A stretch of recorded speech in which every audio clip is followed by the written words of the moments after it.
Saya akan coba lihat dulu untuk pertanyaan terakhir.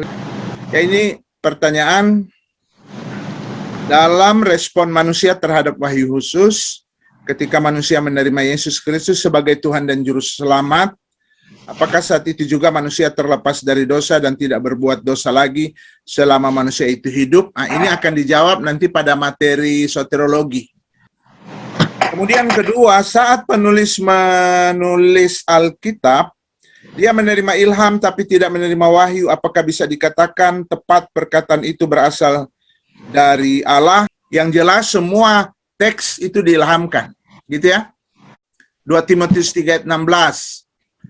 Pantagrape, semua kata-kata kitab suci, semua tulisan kitab suci itu diilhamkan, itu ada dalam kitab suci karena Tuhan menggerakkan penulisnya, walaupun tidak mendiktenya, menggerakkan dia untuk menulis apa yang Tuhan inginkan untuk dituliskan.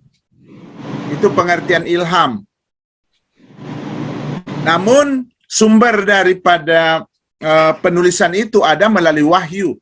Tuhan memberitahu langsung, entah melalui mimpi, penglihatan, atau melalui kata-kata langsung. Ya, ada banyak contoh di Alkitab, di PL kata-kata langsung, atau perkataan Tuhan Yesus lah waktu dia ada di bumi. Tetapi ada melalui hasil riset, misalnya Lukas menulis Injilnya dari hasil riset, kemudian ada dari sumber kitab-kitab apokrifa yang dikutip. Nah, jadi walaupun sumbernya bukan dari perkataan langsung dari Tuhan, bukan dari wahyu Tuhan, tapi karena itu diilhamkan oleh Tuhan, maka dijamin perkataan itu benar. Saya ulang lagi dengan contoh walaupun saya sudah beritahu minggu lalu. Misalnya Kejadian 3 ayat 4 dan 5. Iblis berkata, tidak, kamu tidak akan mati makan buah itu, gitu ya idenya. Tapi kalau kamu makan buah itu, kamu akan jadi seperti Allah. Ini kan ayat setan, ya. Maksudnya ayat yang diucapkan oleh setan, kata-kata itu, oleh iblis. Ketika kita mengklaim Alkitab firman Tuhan, dalam arti apakah kata-kata iblis juga itu kita artikan sebagai sabda Tuhan yang harus diyakini, dipatuhi? Apakah kata-kata itu adalah kebenaran? Tentu tidak. Tapi ketika kita mengatakan semuanya adalah firman Tuhan dalam arti bahwa waktu Musa menulis itu, nah ini arti ilham. Ilham kaitan dengan penulisan. Waktu Musa menulis teks itu, pertama itu diilhamkan oleh Tuhan. Buktinya itu masuk menjadi kitab suci. Jadi kita percaya ada unsur ilahi yang bekerja, ya. Selain unsur insani. Jadi Alkitab itu ada unsur ilahinya, ada unsur insaninya. Wahyu yang menjadi tulisan itu, firman yang menjadi tulisan itu ada unsur ilahinya, ada unsur insaninya. Kemudian firman yang menjadi daging, yaitu Yesus, juga ada unsur ilahi, natur ilahinya, dan ada natur manusianya, gitu ya. Sama itu dengan Alkitab. Nah, unsur ilahinya yaitu ketika suatu teks masuk ke dalam naskah asli tentu ya, bukan naskah terjemahan, bahkan bukan naskah salinan, tapi naskah asli yang ditulis oleh Nabi. Misalnya kalau Kejadian, Musa lah yang menulis. Waktu Musa tulis itu, pasti itu diilhamkan. Karena itu masuk di dalam kitab suci. Nah sekarang, dari mana sumber itu? Apakah Musa mengutip buku sumber lain? Menggunakan referensi dari kitab-kitab yang sudah ada waktu itu? Saya kira tidak ada saksi mata kan pada waktu itu di Taman Eden. Maka di sini kita meyakini sumber itu dari Tuhan, adalah ada wahyu dari Tuhan. Artinya Tuhan memberitahu Musa, Musa, iblis berkata seperti ini, gitu. Artinya Musa mengetahui bahwa iblis berkata kepada Hawa seperti itu. Oleh karena Tuhan memberitahu kepadanya tentang itu. Sebab kalau Tuhan tidak memberitahu, tidak ada seorang pun yang dapat mengetahui kisah Eden itu. Cerita dalam Taman Eden. Jadi kalau di sini, dalam kasus ini, Musa menerima ilham sekaligus menerima wahyu. Tapi ada bagian lain di mana Musa tidak perlu menerima wahyu. Ingat, Tuhan tidak memanjakan para penulis Alkitab. Tuhan menggunakan kapasitas mereka. Jadi ketika Musa menulis tentang binatang-binatang, tentang bintang-bintang, saya meyakini itu memang pengetahuan umum yang sudah diketahui oleh Musa. Karena di dalam kisah 7 dikatakan Musa terdidik dalam ilmu Bani Timur, hikmat Bani Timur yang memang sudah maju pada waktu itu di Babel, di Mesir. Gitu. Jadi kapasitas Musa itu digunakan oleh Tuhan. Tuhan menggerakkan untuk menuliskan hal-hal yang Musa ketahui atau yang Musa selidiki untuk dituliskan. Kenapa itu dituliskan? Karena ada ilham. Dari mana Musa tahu? Dari sumber-sumber umum. Gitu, dari sumber-sumber umum. Nah, itu yang terjadi juga pada Lukas misalnya. Atau yang Paulus katakan dalam 1 Korintus 7 ayat 25. Tentang para gadis, aku tidak menerima perintah dari Tuhan. 1 Korintus 7 ayat 25. Waktu dia menguraikan tentang kehidupan suami istri, keluarga ya. Tapi waktu sampai kepada para gadis, Paulus jujur mengatakan tentang para gadis, aku tidak menerima wahyu dari Tuhan. Tidak menerima perintah dari Tuhan. Namun, aku memberikan pendapatku sesuai dengan hikmat yang Tuhan berikan padaku. Dan kemudian Paulus sampaikan apa pendapat dia tentang para gadis. Itu sumbernya bukan dari wahyu, Paulus bilang.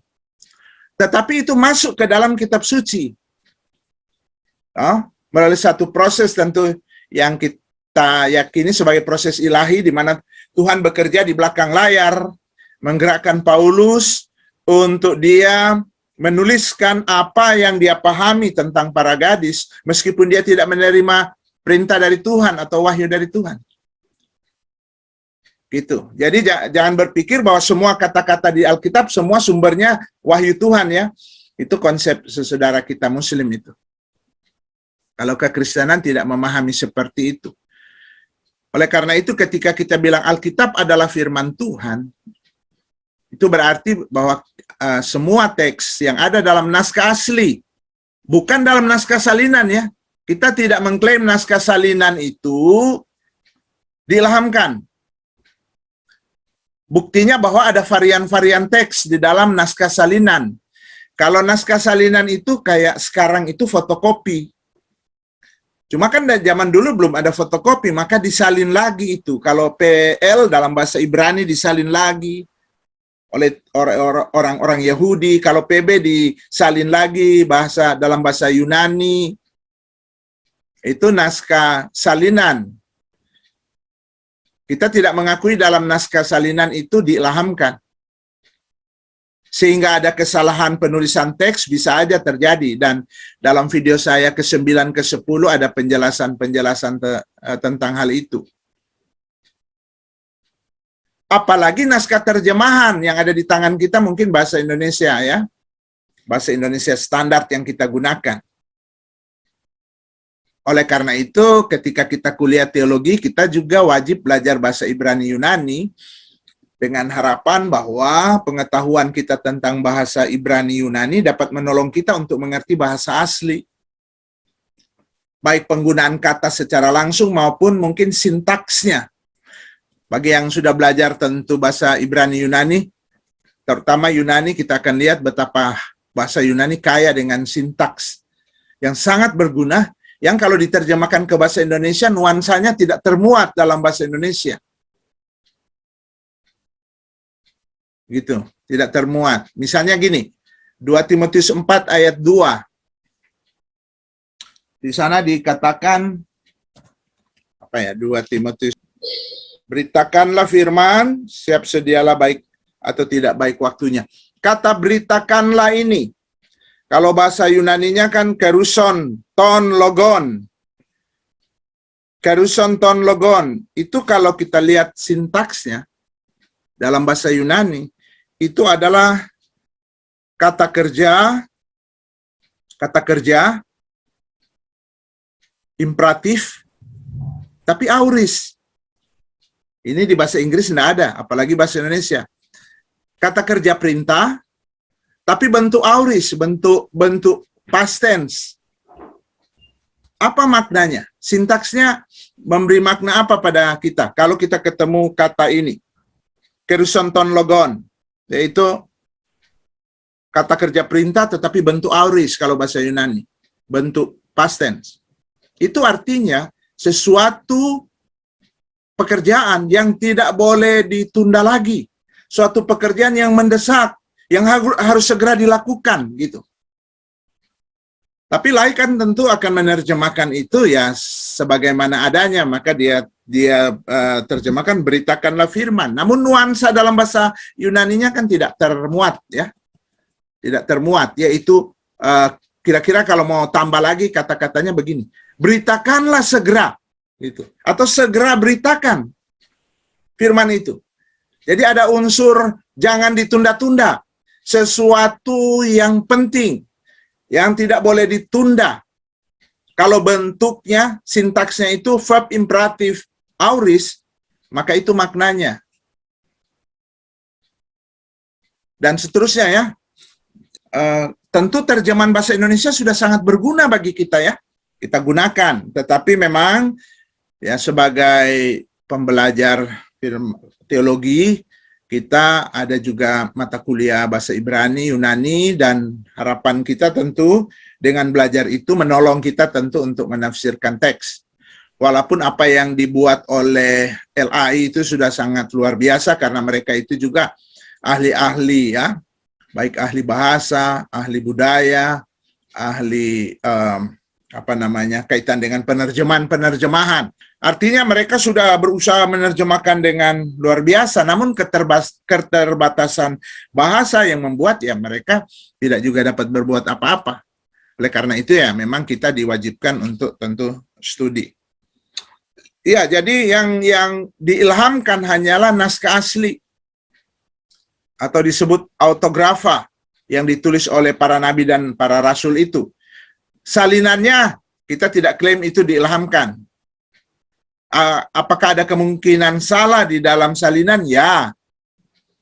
Apakah ada kemungkinan salah dalam terjemahan? Ya.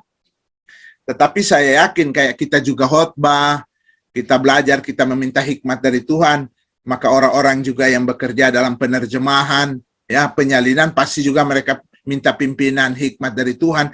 Tapi ada unsur human error di situ kan? Tapi apakah di dalam penulisan naskah asli ada unsur kesalahan manusia? Kalau saya tidak meyakini itu. Bagi saya walaupun di dalam penulisan Alkitab ada unsur insani, tetapi Tuhan menuntun para penulis itu agar supaya tidak membuat kesalahan. Tuhan memberi kemampuan bagi dia untuk tidak melakukan kesalahan. Itulah infalibilitas yang kita bahas minggu lalu. Dalam Alkitab tidak ada kesalahan, itulah ineransi yang kita yakini. Karena apa? Karena kalau Allah ada di sorga, dia Allah yang hidup, maka pasti dia mau menyatakan dirinya dengan berfirman. Nah, kalau Allah yang hidup mau menyatakan dirinya dengan berfirman, pasti dia berkuasa untuk mengkomunikasikan firman-Nya secara tepat kepada orang-orang pilihannya. Yaitu premis-premis yang kita bangun di dalam mengambil kesimpulan.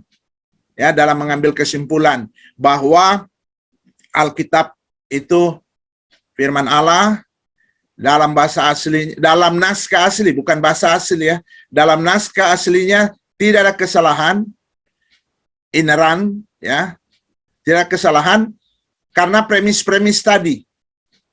Nah, kalau 2 Timotius 3:16 memang jelas mengatakan setiap tulisan, setiap grape, tulisan kitab suci itu diilhamkan Allah. Maka demikian tidak ada kesalahan. Oleh karena itu di dalam video saya bukan cuma argumen itu yang dikemukakan. Masa orang bertanya kepada kita, coba buktikan bahwa Alkitab tidak ada salah. Kan itu diilhamkan. Wah, kalau kita sarjana, jawabannya jangan cuma begitu. Orang nggak sekolah juga kan, ketika tanya dia bisa jawab, itu kan diilhamkan Tuhan. Sudah selesai.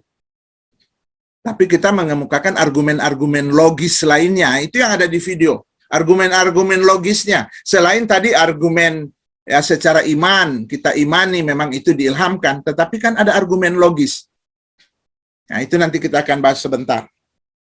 Kemudian saat penulis tidak menerima ilham dan ia mendapat wahyu, seperti tertulis dalam Daniel 12 ayat 4, perkataan Allah yang tidak tertulis itu akan digenapi juga oleh Allah, ya tentu itu bukan bersifat nubuatan. Kalau bilang digenapi itu karena nubuatan ya.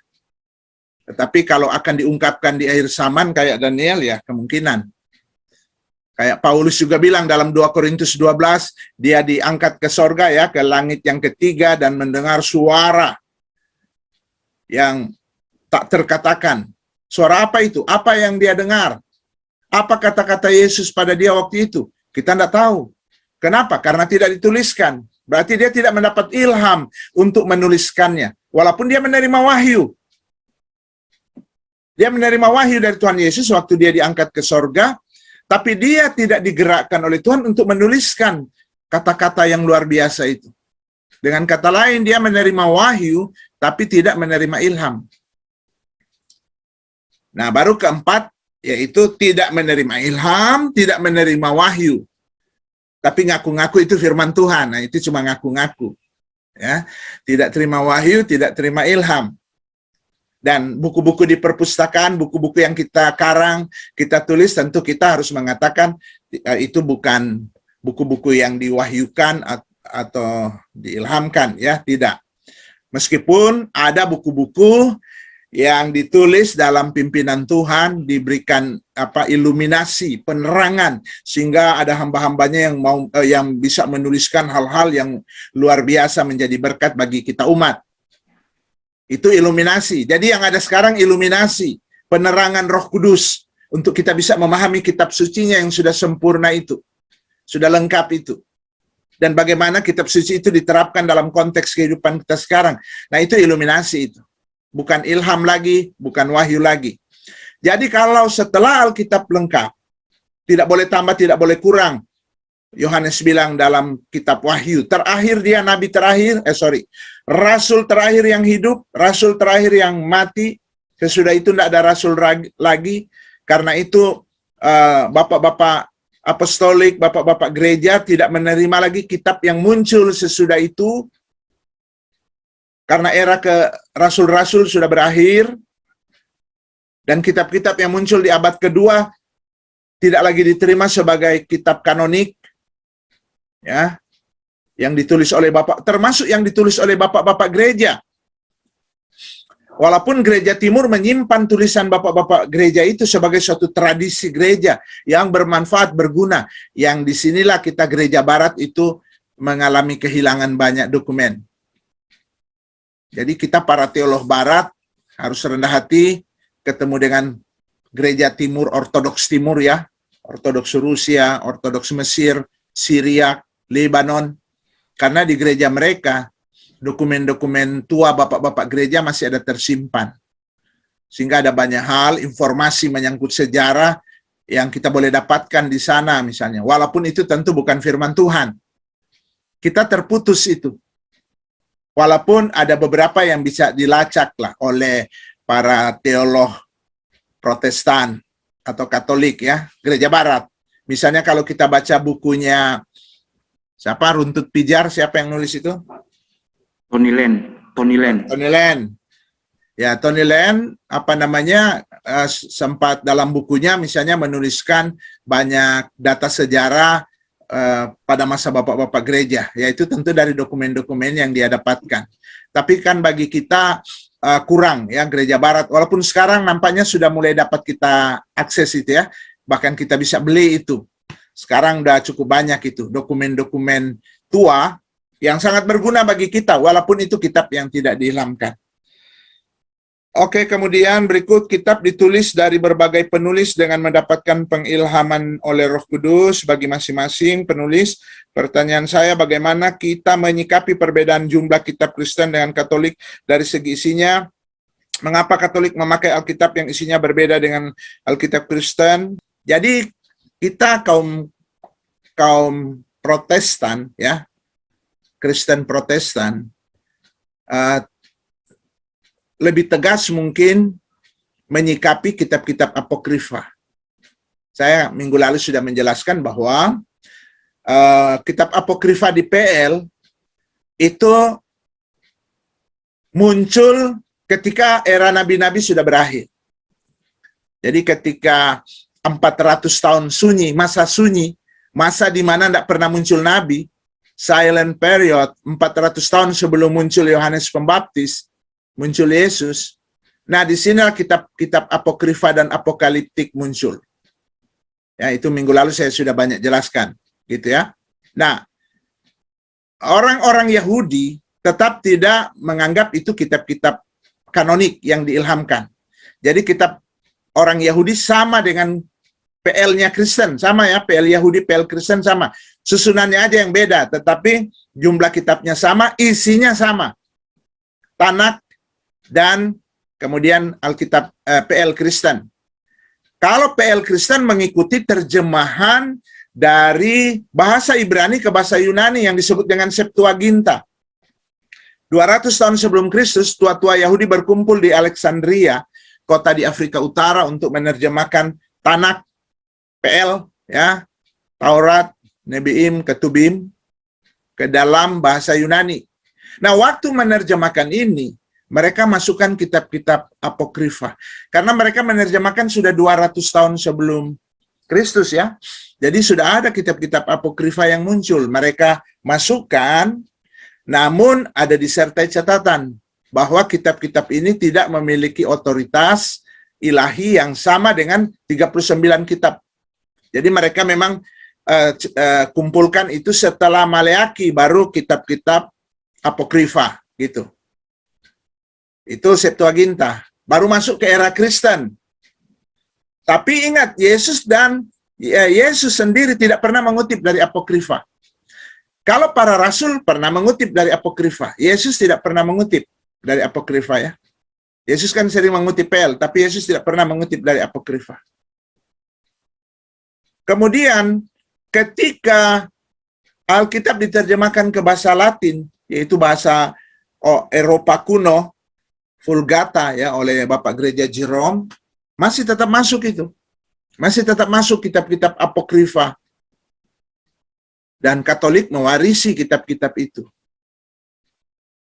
Setelah masuk era Protestan, zaman Luther, bahkan kitab yang diterjemahkan oleh Luther masih juga memuat kitab-kitab apokrifa. Luther sendiri masih memasukkan itu. Nah, nanti setelah generasi berikut, tokoh-tokoh Protestan akhirnya mengeluarkan dan akhirnya tidak lagi tergabung dalam Alkitab. Tetapi sekarang sikap orang-orang Protestan mulai menyadari bahwa itu dokumen-dokumen tua. Di dalamnya ada hal-hal yang punya nilai. Misalnya kalau 1 Makabe itu nilai sejarahnya sangat akurat, menceritakan masa Imam Yudas Makabeus, ya, bagaimana kelompok-kelompok radikal Yahudi melawan Roma. Jadi era pada masa 400 tahun sunyi itu ada dalam 1 Makabe. Baru yang lain buku-buku sastra gitu, ya, berisi tentang sastra, ada juga berisi tentang, ya, semacam novel rohani gitu. Dan itu dihargai sebagai dokumen-dokumen tua, walaupun tetap tidak dimasukkan ke dalam kanon. Karena itu kita menyebut apokrifa, kaum Protestan. Kalau Katolik mereka menyebut Deuterokanonika, kanon kedua. Kita tidak akui itu. Kita Protestan tidak menerima itu kanon kedua. Katolik menyebut itu Deuterokanonika. Kalau kita apokrifa, artinya itu kitab yang tersembunyi sebenarnya. Kitab yang tidak diakui, walaupun kita sekarang menghargai itu. Karena itu di STT Protestan, ada mata kuliah literatur intertestament. Ada mata kuliah periode intertestament. Tergantung pakai judul apa. Tapi setelah belajar literaturnya, kita lihat memang ada hal-hal yang memang tidak alkitabiah. Kita pikir, ya, misalnya seperti minggu lalu juga ada yang mungkin menanyakan itu, ya, misalnya mendoakan orang mati. Ada unsur-unsur agak tahyul gitu, ada. Dan memang sudah tepatlah tua-tua Yahudi tidak memasukkan itu sebagai kitab kanonik, tapi apokrifa. Tetapi kemudian Katolik menyebut itu Deuterokanonika. Nah, itu beda kita dengan Katolik, ya. Beda kita dengan Katolik.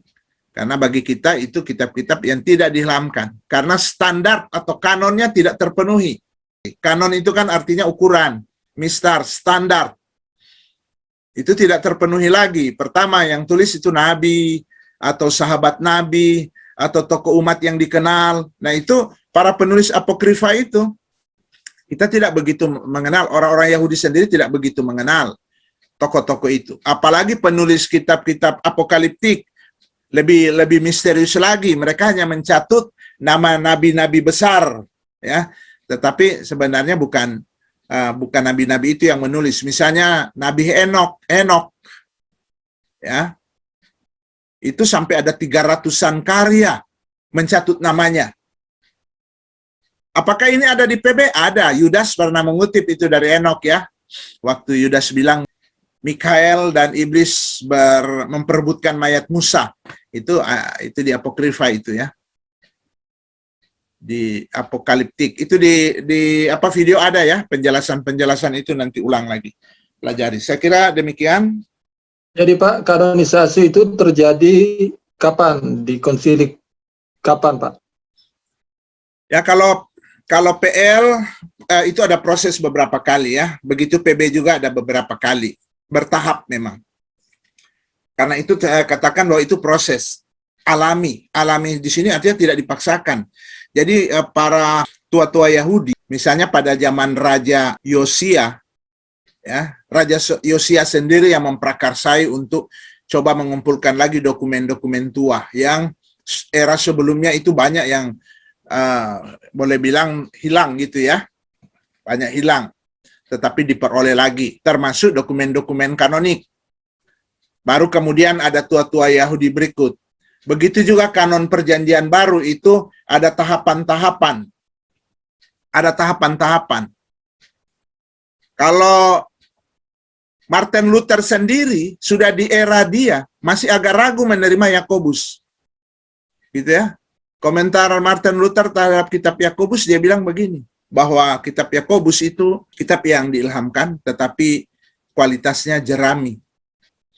Bayangkan Martin Luther masih menganggap kitab Yakobus itu kualitas jerami. Kenapa? Karena latar belakang Martin Luther, dia dari Katolik yang sangat mengutamakan keselamatan itu karena ritual-ritual, karena usaha perbuatan baik. Tiba-tiba dia sadar ketika membaca Roma pasal 1, kan, orang benar hidup oleh iman, mata rohaninya terbuka, dan disitulah dia mulai melihat kebenaran Allah bukan kepada usaha-usaha kita, tapi kebenaran Allah, yaitu karya Kristus di kayu salib yang kita sambut dengan iman.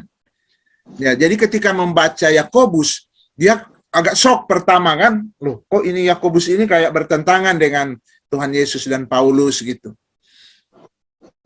Toh?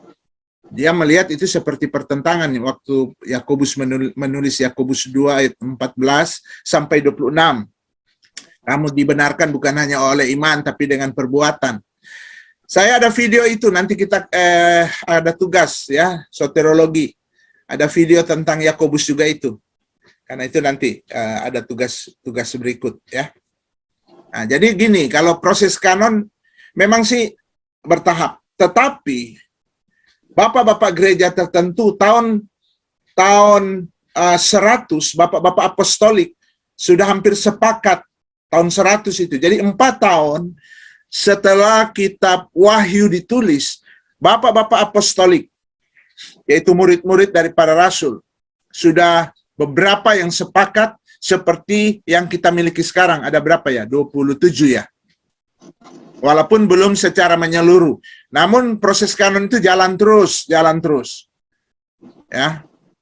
Nanti pelajari itu di E1 ada, ya. Kita tidak bahas soal tahapan-tahapan itu, tetapi yang penting prinsip-prinsipnya kita ingat, ya, bahwa ada proses kanon yang berjalan. Bahkan Luther sendiri tadi saya bilang, itu sudah di abad berapa itu? Luther, abad 16 ya. Masih memberi komentar begitu terhadap kitab Yakobus, toh? Walaupun mungkin di kemudian hari akhirnya dia mulai menyadari bahwa kitab Yakobus itu bukan berbicara pembenaran di hadapan Allah, tapi pembenaran di hadapan manusia. bukan hubungan vertikal tapi hubungan horizontal. Saya ada membahas lebih detail soal itu ya, ada di dalam video soteriologi, tapi nanti mungkin tugas berikutnya. Oke, jadi proses ya kalau kanon. Ada lagi mungkin? Pak, boleh minta tolong jelaskan soal kitab Ester, Pak. Ya. Kenapa Ester ini tidak ada nama Tuhan, tapi bisa dapat masuk ke dalam kitab kanonisasi. Padahal Ya. kan itu sangat meragukan, Pak. Ya, jadi para tua-tua Yahudi tentu lebih prihatin dan lebih serius memikirkan itu daripada kita ya. Tentu mereka lebih serius memikirkan itu. Dan mereka tentu memiliki argumen-argumen. Antara lain yang saya yakini mereka miliki, walaupun nama Tuhan tidak ada dalam kitab Ester, tapi mereka lihat Tuhan ada di belakang peristiwa-peristiwa itu. Amin. Gitu ya. Bagaimana seorang gadis belia yang cuma bermodalkan kecantikan, dan kemudian dia bisa membalik fakta sejarah waktu itu.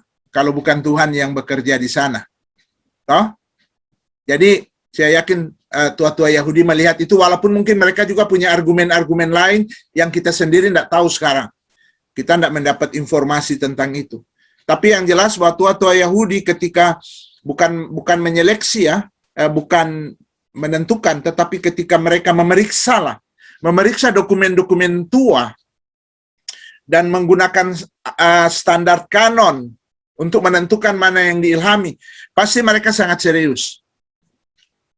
Karena orang Yahudi itu ya sangat serius menyangkut kitab suci. Kita tahu orang-orang bangsa-bangsa Semitik itu kalau bilang kitab suci itu ya termasuk bangsa Arab ya. Mereka fanatiknya luar biasa itu. Jadi orang-orang Yahudi sangat serius ketika menentukan itu. Kita bahkan tidak tahu mungkin apa argumen-argumen mereka, pertimbangan mereka apa, sehingga kitab Ester masuk walaupun tidak ada kata Tuhan di sana. Tetapi satu hal yang saya bisa yakini, mungkin bapak-bapak bisa juga yakini, bahwa mereka dapat melihat itu. Mereka sangat melihat itu. Kata Tuhan tidak dicantumkan, tetapi Tuhan ada di belakang layar yang mengendalikan sejarah dalam masa Ester itu. Oke ya? Jadi Pak, ineransi atau ineransi Alkitab itu hanya terdapat pada naskah asli. Iya, benar. Hanya pada naskah asli. Dalam arti yang ditulis oleh para penulis Alkitab itu, ya. Saya mau bertanya, Pak. Silakan. Sebentar, ini ada kaitannya dengan... Tunggu dulu. Tadi saya Pak Harmoyo tadi ya? Iya, Pak. Ya, Pak Harmoyo dulu teruskan, silakan. Iya. Mengenai ini, Pak. Bukan tadi yang bertanya Septuaginta. yang bertanya ineransi siapa tadi? Saya Pak, Siapa ya? Ya, Doni Kalalo Pak. Oh, Pak Kalolo ya. Pak Kalolo dulu. Pak Harmoyo ya, Pak Kalolo terus. Silakan, Pak. Kemudian ada kelanjutannya yang tadi itu karena bersangkutan dengan serangan dari kelompok luar yang berkata bahwa Alkitab kita tidak asli lagi, Pak. Iya. Jadi bagaimana apologet kita, Pak? Ya, itu di dalam video saya ke-9 dan ke-10 ada ya. Walaupun tidak langsung mau menjawab serangan mereka, tetapi sebenarnya itulah yang mereka persoalkan antara lain, bahwa ada betapa banyak varian dalam naskah salinan. Ya, dalam naskah salinan.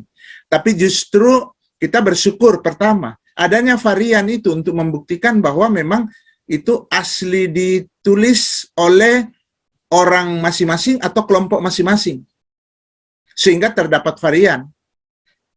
Tetapi varian itu juga ternyata bukan hal-hal yang prinsip yang mengubah, yang berbeda ajaran. Jadi 80% setelah para ahli menyelidiki ya, salah satu ahli yang terlibat dalam penyelidikan naskah-naskah tua itu ada berapa kali datang ke Jakarta ya, mereka menemukan 80% itu hanya persoalan ejaan lah, kalau kayak kita sekarang, hanya persoalan ejaan.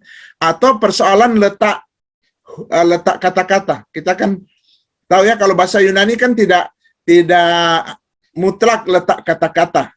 Karena setiap kata itu kan sudah ada kasus di sana ya. Apa ini subjek, predikat, objek, gitu kan, nominatif, genetif, atau akusatif, datif, itu kan terlihat dari kata-kata yang ada. Jadi walaupun kata itu di belakang, tetapi kalau bentuknya nominatif, oh berarti dia di depan. Kalau terjemahkan bahasa Indonesia, dia mesti ada di depan sebagai subjek. Nah itu itu juga saya tulis. Jadi varian-varian itu termasuk yang begitu. Baru termasuk yang sinonim-sinonim. Jadi 80% varian itu hanya kaitan dengan ejaan. Baru 16% itu memang berbeda.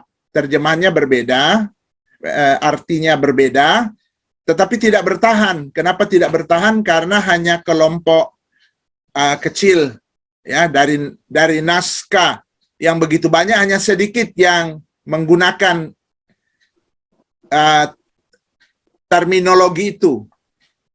Maka diyakini yang beberapa yang berbeda itu dianggap itu tidak sesuai dengan asli, langsung ditinggalkan. Yang masih bertahan itu sampai sekarang 1%, di mana variannya itu hampir sama banyak. Dan LAI mengambil sikap di sini.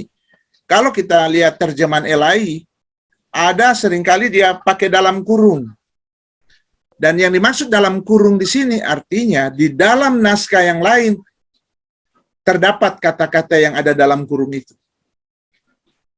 Jadi dalam kurung ini bukan tafsiran lai ya. Beda dengan di Al-Quran, kalau dalam kurung itu tafsiran dari Depak. Tapi kalau lai membubuhi tanda kurung, artinya dalam naskah yang lain ada yang mencantumkan seperti yang ada dalam tanda kurung itu.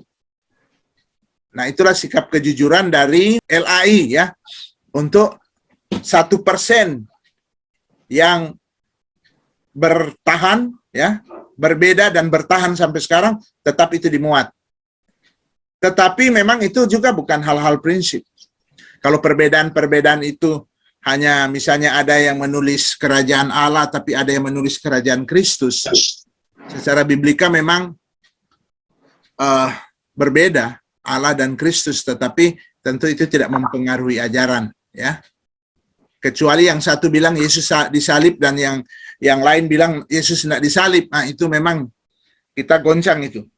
Yesus bangkit dan naskah-naskah lain bilang itu Yesus tidak bangkit.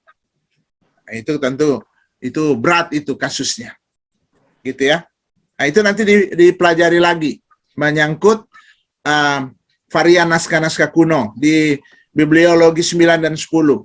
Kalau menyangkut dokumen nanti ditulis sudah 60 tahun kemudian, Injil Yohanes ditulis tahun 90 lah, 90-an. Ya, antara 90 sampai 96. Sedangkan kematian Yesus itu penyalibannya tahun 30 sampai 33, berarti 60 tahun kemudian baru ditulis. Padahal naskah-naskah mereka, kaum Kedar ini, nanti 200-300 tahun setelah baginda meninggal baru ditulis. Nah, ini yang mereka belum, banyak umat mereka sendiri tidak tahu tentang fakta itu. Kalau tulisan autograf Pak, udah nggak tersimpan sampai sekarang, atau gimana Pak? Ya, jadi gini, ketika para penulis kitab, autografa tadi, menulis, mereka menulis itu, biasanya mereka menulis itu tidak hanya satu naskah, tapi ada naskah cadangan ya yang sama. Kenapa? Karena kemungkinan naskah itu hilang di jalan pada waktu diantar ke jemaat-jemaat, dirampok orang di jalan, dicuri orang, hilang, kemungkinan itu ada.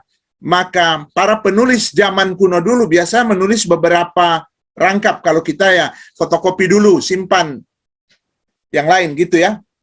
Tapi para penulis kuno dulu mereka biasanya menulis, jadi sudah selesai naskah, yang ini mereka ulang lagi bikin naskah, duplikatnya sama persis, untuk menjadi pertinggal, disimpan. Menjaga, jangan pada waktu naskah tertulis itu diantar ke tempat tujuan, itu hilang di jalan, rusak atau dirampok orang, ya, karena naskah-naskah seperti itu kan berharga, maka seringkali atau perampokan juga dia tidak memilih-milih, langsung aja dirampok apa yang ada di apa yang mereka bawa. Maka biasanya ada antisipasi itu. Nah, kemudian ketika ditemukan naskah-naskah itu, itu kan sudah bisa bercampur itu. Jadi sudah tidak bisa dipastikan mana asli yang memang ditulis Rasul, mana salinan.